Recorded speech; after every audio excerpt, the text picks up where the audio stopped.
ప్రభునందు ప్రియులైన మీకందరికీ యేసుక్రీస్తు ప్రభువారి నామంలో శుభవందనాలు తెలియజేస్తూ ఉన్నాం. ఎడారి సెలయేర్లు అను ఈ దిన పాఠమునకు స్వాగతం. జనవరి 15. ఆ రాత్రి యెహోవా అతనికి ఇస్సాకుకు ప్రత్యక్షమాయెను. ఆదికాండం 26వ అధ్యాయం 24వ వచనం. ఆ రాత్రి దేవుడు ప్రత్యక్షమయ్యాడట. బెర్షెబాకు వెళ్ళిన రాత్రే ఇలా ప్రత్యక్షమవడం ఏదో యథాలాపంగా జరిగిందనుకుంటున్నారా? ఈ రాత్రి కాకపోతే ఏదో ఒక రాత్రి ప్రత్యక్షం జరిగేదేననుకుంటున్నారా? పొరపాటు. బెర్షెబా చేరిన రాత్రే ఇస్సాకుకి దర్శనం ఎందుకు వచ్చింది? ఎందుకంటే విశ్రాంతి పొందింది ఇస్సాకు ఆ రాత్రే. అప్పటిదాకా ప్రదేశంలో అతడికి ఎన్నెన్నో చిరాకులు కలిగినాయి.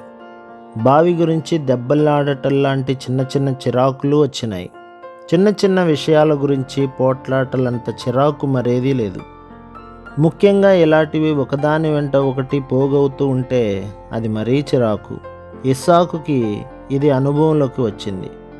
పోట్లాట తీరకపోయినా ఇక ఆ ప్రదేశంలో ఉండడానికి మనసొప్పదు. అక్కడి నుండి వెళ్ళిపోవాలని నిర్ణయించాడు. స్థలం మార్పు అవసరం అనిపించింది అతనికి.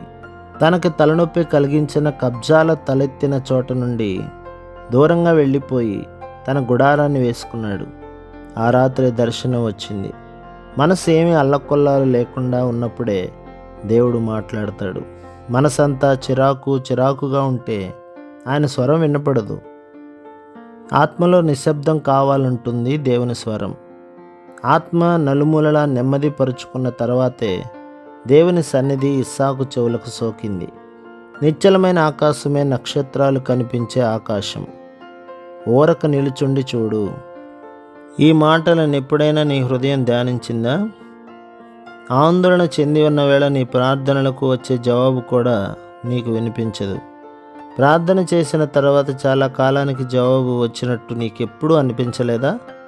బాధతో నువ్వు పెట్టిన పులకేకకు కలిగిన భూకంపంలో, ఉరుముల్లో, రాజుకున్న అగ్నిలో నీకు జవాబు రాలేదా?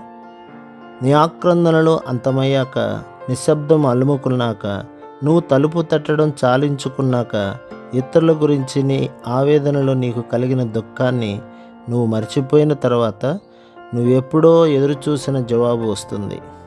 ఓ హృదయమా, నువ్వు కోరుకున్నది నీకు దక్కాలంటే ముందు ప్రశాంతంగా విశ్రమించాలి. నీ వ్యక్తిగతమైన బాధల మూలంగా దడదడా కొట్టుకునే నీ గుండె చప్పుళ్లను ముందు అదుపులో పెట్టుకో. నీ జీవితంలో రేగిన తుఫానును మర్చిపోయి నీ తోటి వారందరికీ కలుగుతున్న కష్టాలను గురించి పట్టించుకో. ఆ రాత్రే దేవుడు నీకు ప్రత్యక్షమవుతాడు. ఇంకిపోతున్న వరద వెనకాలే దేవుని ఇంద్రధనస్సు కనిపిస్తుంది. నిశ్చలతలో నిత్య సంగీతం నువ్వు వింటావు. ఒంటరి బాటలో ఒక్కడవే సాగిపో. చింతలు లేని నీ అంతరంగం ఇంతకు ముందెన్నడూ వినని వింతగొలిపే అందమైన దైవ రహస్యాలు వింటుంది. అల్లరి మూక విరుచుకు పడుతుంది. అన్య విషయాల కోసం ప్రాకులాడుతుంది. అన్వేషించు వినిర్మల సంగీతాన్ని వినిపించే మరోలోకపు ధన్యతా స్వరాలను. దుమ్ము నిండిన దారి నీకొద్దు. తెల్లవారుజామున తడతళా మెరిసే సముద్రోపరి తలంలాగా మచ్చలేని ఆత్మను నవోన్మేషంగా ఉంచుకో. ప్రభు మిమ్మును, మీ కుటుంబములను, మీ సంఘములను దీవించి ఆశీర్వదించునుగాక. ఆమేన్.